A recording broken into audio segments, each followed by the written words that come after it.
Now, in this video, we will going to discuss about the PLM feasibility study. Feasibility study is usually conducted in the initial conceptual or idea stage of the product development. So that means whenever we want to develop a new product, so what is the main criteria whether the product which we are going to develop will going to have a feasibility or not. That means whether it is worthwhile, whether it is economical, all those things which will need to be studied. So to analyze it. To do that, the purpose of feasibility study is to identify the potential problems and to determine whether the idea related in developing or modifying the product will work or not. It should be concluded in the form of a report so as to provide evidence for a project's effectiveness and to give supportive reasons for undertaking the project for developing or modifying a product. So what does it mean? So here, actually, when we go for the feasibility study, they want to analyze individually, they have to analyze in detail whether the feasibility of the product, and then other thing is whether the product will work or not, that they want to ensure, and also they will going to have the supportive reasons whether how it will going to be effective.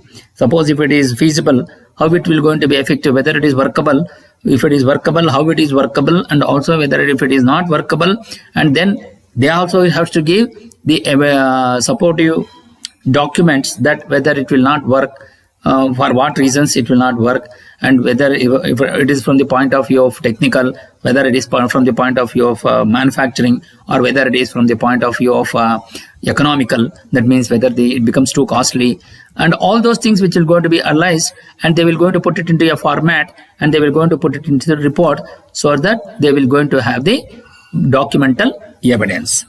Then we have a PLM feasibility study typically consisting of 5 areas. Which are all the 5 areas? Number 1, business or product description. Point number 1, the business or product description. This study mainly focuses on the objectives of organization, then the methodology, facilities and equipment available, business process, people, purpose of the products, its features and life cycle, product delivery, legal issues related to the product, etc. So that means the main focus on the business or product description is objectives of the organization, and then methodology, how the methodology will going to be followed, and the facilities and equipments available. So what does it mean? Whether the product to be developed will going to have a proper facility for the manufacturing, and whether they have it is in-house manufacturing or whether it should be offloaded, and the business process, and whether the customer who will going to be reached will going to have a proper relationship. The people, that means whether you have a sufficient workforce to develop that product. Then purpose of the product, for what purpose you are developing this product, its features, then what are the main functional areas of the product, that means its features. Then what is the advantages or what is the benefits will going to give will be getting after the development of the product to the customer, and the life cycle, that means what from the raw material stage to the dispatch and to the customer, what should be the life cycle, whether how much time it will going to take, whether it is economical, and whether it develops whether it will be able to produce in a very short period or the lean short life cycle. All those things which should be included in the life cycle. Product delivery means once you develop the product, you need to deliver the product to the customer in time. Legal issues related to the product, etc. Studies related to the product will be based on the forecast of the existing and future demand or usage of the product. What does it mean? So that means studies related to the product will be based on the forecast of the existing. So what is the existing product? Once you have the existing product, what are the lacunas which you have faced in the existing product? What best we can modify in the new product? And what is the future demand you will going to get out of this product? And how it will going to be used by the customer, how it will going to use by the customer. All those things which we have to be studied in detail before actually going for the product development. Then the market feasibility, point number 2, the market feasibility. It mainly focuses on the current and future market potential, product demand, competition from the other companies, sales estimation, and prospective buyers. So what does it mean here? So current and future market potential. Currently, what the product which have been developed will going to have the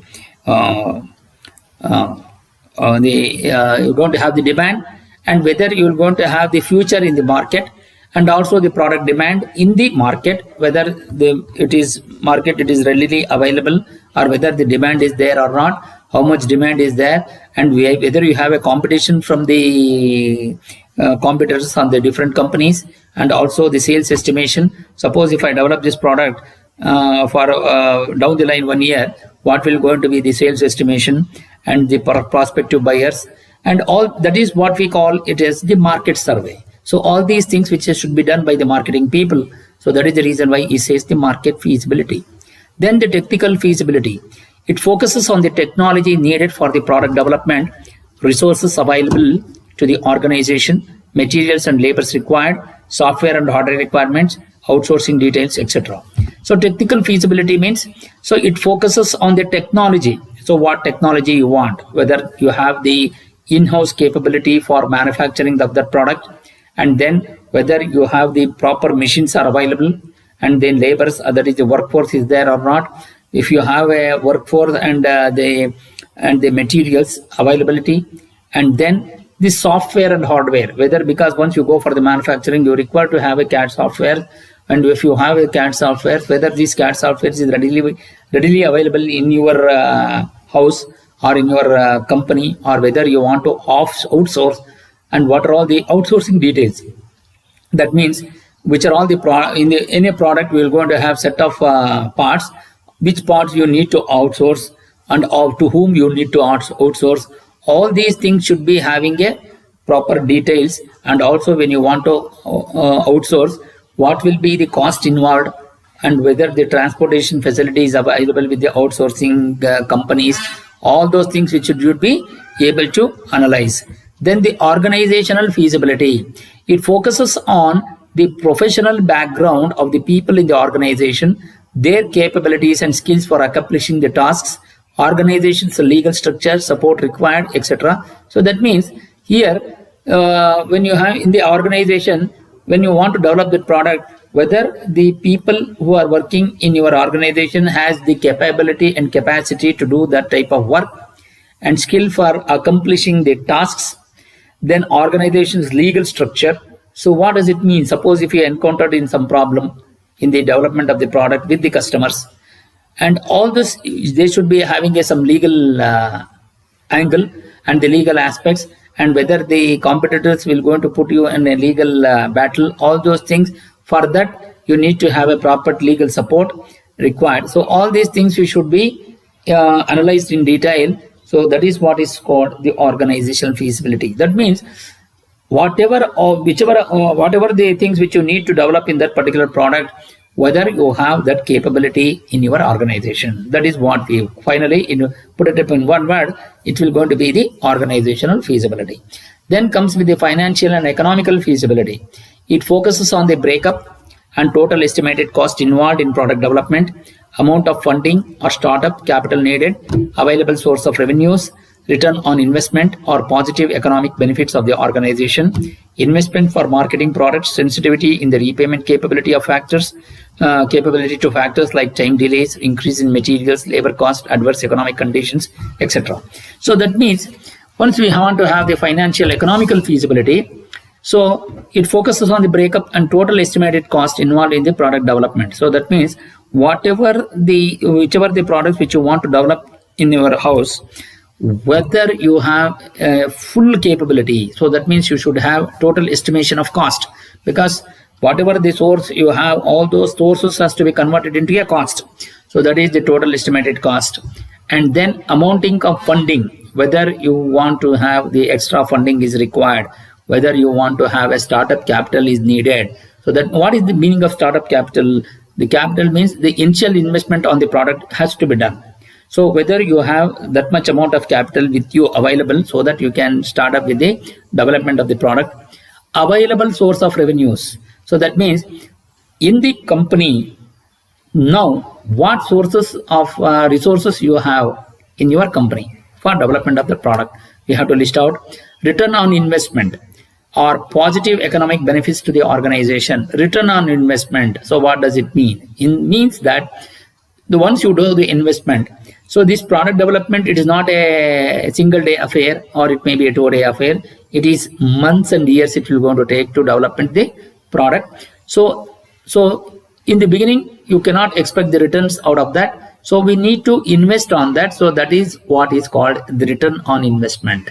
So that means, suppose if you have if you take to develop one particular product, that means if you want that product to come to the market in 1 year, so you need to invest amount for that particular 1 year. So that is the investment what you do in your organization for the economic benefit. Once you do that, once it is to be sold, once it comes to the market for marketing, then you will going to get once the product is getting sold, then you will going to get the buyback. That means you will going to get the money from the customers. So once you get the money from the customers, then the returns will going to come on the investment. So this is what is called the return on investment or positive economic benefits to the organization. Investment for marketing the product. So because not only the cost is involved in development of the product, but also the cost is involved in the marketing, because you need to send the marketing people outside, and we need to give the advertisement. We need to talk to the dealers who want to, and in turn the dealers and sub dealers will going to be put into one particular place and talk about the benefits of the products and what are the benefits and the demerits of the product. You need to explain to the marketing people. Then those marketing people will go to the customers and they will going to talk about the product with the customers, and they will going to highlight what are all the advantages you have by buying this particular product. All those things which will going to be done in the company itself. So to go and come back for the marketing people or to the dealers or sub dealers, you need to invest because of the transportation cost, and it may take the training maybe about 3 to 4 days. For that you need to spend the money on the marketing. So all these things which you should be able to withstand by the company, and sensitivity in the repayment capability to factors like time delays, increase in material labor cost, adverse economic conditions, because the market is fluctuating too much. Once the market is fluctuating too much, then there will be a shoot up in prices of the materials and labor cost. And then what happens, because you will be developing the product today, and this development of the product, it will take about months together or years together. So in such cases we need to have a sustainability, because because of the fluctuation in the market, the raw materials which are involved in the product may get doubled or tripled depending upon the conditions, and we should be able to withstand such type of